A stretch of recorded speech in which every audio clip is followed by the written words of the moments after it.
Hello friends, आज के इस वीडियो में हम आपसे बात करने वाले बहुत ही टॉप 5 इम्पोर्टेंट नोटिस के बारे में, जो कि सीबीएसई ने अभी हाल ही में ही रिलीज़ किया है।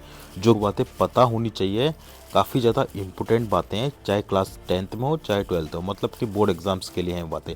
तो देखो, कई सारी वीडियोज अपलोड भी हुए हैं, लेकिन उन्होंने इसका विस्तार से हिंदी में उसका ट्रांसलेट करके उसको बच्चों को समझाया नहीं है। लेकिन बच्चों, मैं आपको पता है कि यहाँ पर इस चैनल पर आपको 100% जेन्युइन कंटेंट ही मिलता है। इसलिए बच्चों, मैं आपको वो पॉलिसीज़ जो हैं, जो अभी आई हैं हाल ही में बोर्ड एग्ज़ाम्स को लेकर, उसमें काफ़ी ज़्यादा आपके लिए प्रॉफिटेबल होने वाली हैं पॉलिसीज़। तो प्लीज़ मैं आपको एक एक पॉलिसी को आराम से समझाऊंगा, तो प्लीज़ वीडियो को एंड तक देखना, वीडियो को स्किप मत करना, अदरवाइज़ आपके लिए नुकसान होगा। ठीक है, अब देखिए, वीडियो को आगे बढ़ते हैं। और ये चीज़ आप खुद भी चेक कर सकते हो, मैं सीबीएसई मेन वेबसाइट खोलकर आपको दिखा रहा हूँ। आप जैसे यहाँ पर इस पर क्लिक करोगे, किस पर, बोर्ड एग्जामिनेशन पर, तो ये खुल जाएगा। ठीक है, फिर जैसे ही इस पर थोड़ा सा और आगे इसको स्क्रॉल करते जाओगे आप, तो यहाँ पर ये मॉडरेशन पॉलिसी है। ठीक है, ये जो मॉडरेशन पॉलिसी है बच्चों, काफ़ी ज़्यादा इंपॉर्टेंट है आपके लिए, आपको जानना काफ़ी ज़्यादा ज़रूरी है। सो प्लीज़ मैं आपको एक एक लाइन पढ़ के समझाता हूँ। ठीक है, देखिए, मॉडरेशन केवल 5 पॉलिसी अभी दी है सीबीएसई बोर्ड ने, जो कि काफ़ी ज़्यादा हेल्पफुल है इस बार के रिजल्ट को अच्छा बनाने के लिए। तो सबसे पहली जो मॉडरेशन पॉलिसी मैं आपको पढ़ के समझाता हूँ, है ना, वो ये है, compensate the candidate for the difficulties experienced in solving the questions in a specified time due to misinterpretation and ambiguity of the questions and errors। मतलब कि इसका मतलब ये है बच्चों कि कोई ऐसे डिफ़िकल्ट क्वेश्चंस, ठीक है, जो कि गलत हों, है ना, या तो कोई डिफ़िकल्टी लेवल बहुत ज़्यादा दे दिया जो आपके आउट ऑफ सिलेबस हो, या फिर ऐसे क्वेश्चंस जो बहुत ज़्यादा गलत हों, है ना, कोई क्वेश्चन को के अंदर पूरा चीज़ नहीं दे रखा है किसी क्वेश्चन को सॉल्व करने के लिए, तो उस टाइप के क्वेश्चन के अंदर आपको मुआवजा पूरा दिया जाएगा। कंपेंसेट का मतलब होता है मुआवजा देना, मतलब कि ऐसा है कि जो आपका टाइम वेस्ट जो हो रहा है उस क्वेश्चन को सॉल्व करने में, जबकि आपको पता नहीं था कि वो क्वेश्चन गलत था या कुछ भी था, तो उसमें आपको सीबीएसई बोर्ड मुआवजा देगी, मतलब कि आपको मार्क्स जो है मिलेंगे। अगर कोई क्वेश्चन नंबर गलत है तो उसका आपको उसके मार्क्स मिल जाएंगे। ठीक है, आपको ये बात ध्यान रखनी है। तो पहली पॉलिसी ये थी, जो कि काफ़ी ज़्यादा इंपॉर्टेंट है।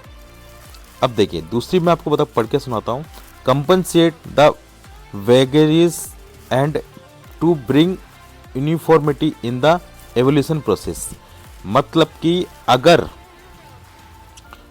आपकी कॉपी अगर ढंग से चेक नहीं हुई है, एवोल्यूशन प्रोसेस का मतलब जब आपकी कॉपिंग की जो मार्किंग होती है वो अगर आपके ढंग से प्रोसेस नहीं हुई है, या फिर कुछ भी अगर उसमें गलती है, तो उसके अंदर भी आपको सीबीएसई इस बार मुआवजा देगा।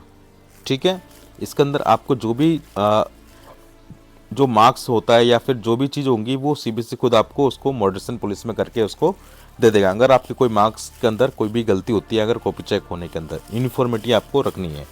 ठीक है, तीसरी है, bring the partiality on account of the element of subjectivity involve in the evolution process. इसका मतलब ये है बच्चों कि जो भी, देखो, एवोल्यूशन प्रोसेस का मतलब कॉपी चेक होना। ठीक है, जब आपकी कॉपी चेक होगी, सब्जेक्ट वाइज होगी, तो उसमें हर टीचर को पार्शियलिटी रखनी है, मतलब कि इक्वलिटी रखनी है, समानता रखनी है ना, एवोल्यूशन प्रोसेस के अंदर। मतलब ऐसे नहीं कि कोई भी कैसे भी कॉपी चेक कर दे, है ना, मतलब कि जो मार्क्स हैं वो एकदम क्लियरिटी होनी चाहिए उसके अंदर। मतलब किसी के भी बच्चे के मार्क्स जो हैं गलत नहीं होने चाहिए, उनका जो कैलकुलेशन है, नंबर ऑफ टोटलिंग जो होती है, वो एकदम एक्यूरेट होनी चाहिए। जो भी जिन जिन लोगों के पर टीचर्स के पास वो कॉपी जाती है, तो उनकी जो एक्यूरेसी जो है वो एकदम सही होनी चाहिए। ये टीचर्स के लिए एक नोटिस है। ठीक है, उनको सारी कॉपी एकदम सही से चेक करनी है। 4th और 5th काफ़ी ज़्यादा इंपॉर्टेंट है बच्चों आपके लिए है, तो प्लीज़ वीडियो को एंड तक देखिए, स्किप मत करना, अदरवाइज दिक्कत होगी आपको। Level of the means achievements in the set wise performance of the candidates attribute to the difference in the difficulty level of the different sets of the question papers in the multiple sets schemes. इसका मतलब ये है बच्चों, देखिए, आपको पता है कि आपके कई सारे सेट्स बनते हैं जब आपके बोर्ड एग्जाम्स होते हैं, चाहे 10th के हों चाहे 12th के हों, तो उसमें क्या है, आपके सेट्स बनाए जाते हैं। तो उन सेट्स के अंदर क्या होता है कि कई बार आपने देखा होगा, कई सेट्स जो हैं काफ़ी ज़्यादा टफ होते हैं और कई सेट्स काफ़ी ज़्यादा ईजी हो जाते हैं, है ना। तो उसके अंदर क्या है, बच्चों के अंदर पार्सलिटी हो नहीं पाती है, क्लियरिटी नहीं हो पाती है। तो उसके अंदर ये बोला जा रहा है इसके नोटिस के अंदर कि वो जो लेबल जो आप सेट करोगे ना हर पेपर का, है ना, जो भी आप सेट्स बनाएंगे, ए सेट्स बी सेट जितने भी सेट्स बनते हैं, उनका जो लेबल है क्वेश्चन पेपर का वो सबका सेम रहना चाहिए। ऐसे नहीं कि किसी पेपर को आपने बहुत ज़्यादा टफ बना दिया, किसी पेपर को बहुत ज़्यादा इजी बना दिया, है ना। जितने भी डिफरेंट टाइप के सेट्स जो आपको बनाने होंगे वो आपको एकदम क्लियर बनाने हैं, इक्वलिटी के साथ बनाने हैं, ठीक है। आपको समानता उसमें बरतनी होगी, किसी को भी आपको ज़्यादा हाई भी नहीं करना है और ना ज़्यादा लो करना है, मतलब कि एकदम मीडियम रहना चाहिए, लेवल होना चाहिए। इस चीज़ के अंदर आपको पूरा ध्यान रखना है हर क्वेश्चन पेपर के अंदर, ठीक है। तो ये बात काफ़ी ज़्यादा अच्छी है, ताकि इसमें क्या है, बच्चों का किसी का भी लॉस नहीं होगा, सबका पेपर एक जैसा ही आएगा। ओके गाइज, अब देखिए 5th वाले की बात कर लेते हैं। Maintain near पार्सलिटी of the pass percentage of the candidates in the current year wise versa preceding years, subject wise and overall. बहुत ज़्यादा इंपॉर्टेंट नोटिस है ये बच्चों। इसके अंदर ये कहना चाह रहे हैं कि आपको जो है पार्सलिटी मेंटेन करनी है पासिंग परसेंटेज को इंक्रीज करने में as compare to the previous year. मतलब कि जो पिछले साल का जो रिजल्ट था और जो इस साल का जो रिजल्ट है उसके अंदर थोड़ा लेवल अप करना है, मतलब कि पासिंग परसेंटेज को इंक्रीज करना चाह रहा है इस बार सीबीएसई बोर्ड।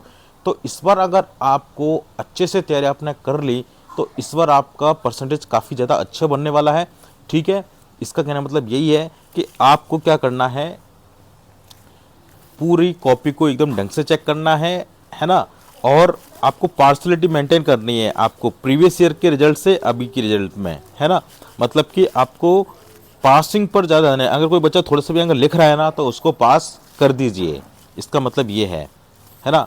तो ये बात ध्यान रखना, आपको पेपर के अंदर खाली कॉपी छोड़कर नहीं आनी है, आपको कुछ ना कुछ लिखकर ज़रूर आना है। अगर आप पेपर के अंदर लिखोगे ही नहीं तो आपको मार्क्स कहाँ से मिलेंगे, ठीक है। तो प्लीज़ आप कॉपी को खाली करना मत छोड़िएगा।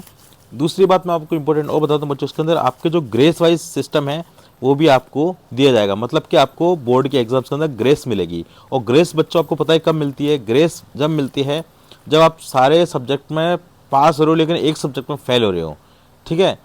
एक सब्जेक्ट में फेल हो रहे हो, उसके अंदर कुछ नंबर आपको चाहिए तो उसके अंदर आपको ग्रेस मिल जाएगी। लेकिन ग्रेस केवल एक सब्जेक्ट में मिलती है, ऐसा नहीं कि आपको सारे सब्जेक्ट्स के अंदर ग्रेस मिल जाएगी, ऐसा नहीं होगा, है ना। तो ये चीज़ आप ध्यान रखिए। ये जो 5 इंपॉर्टेंट चीज़ें थी मैंने आपको अच्छे से समझा दी है। प्लीज़ अपने फ्रेंड्स के साथ इस वीडियो को शेयर कीजिए ताकि उसको भी चीज़ें समझ में आए। और प्लीज़ अगर वीडियो अच्छा लगा तो चैनल को सब्सक्राइब कर लीजिए। जैसे ही प्राइवेट कैंडिडेट के एडमिट कार्ड्स आएंगे मैं आपको वीडियो अपलोड करके बता दूंगा और डाउनलोड करके भी दे दूंगा। तो प्लीज़ चैनल को सब्सक्राइब कर लीजिए जिन्होंने अभी तक चैनल को सब्सक्राइब नहीं किया है, और जिन्होंने सब्सक्राइब कर लिया है वो प्लीज़ वीडियो को शेयर कीजिए। तो फिर मिलते हैं नेक्स्ट वीडियो में एक नए अपडेट के साथ। जब तक अपना ध्यान रखिए and all the best guys.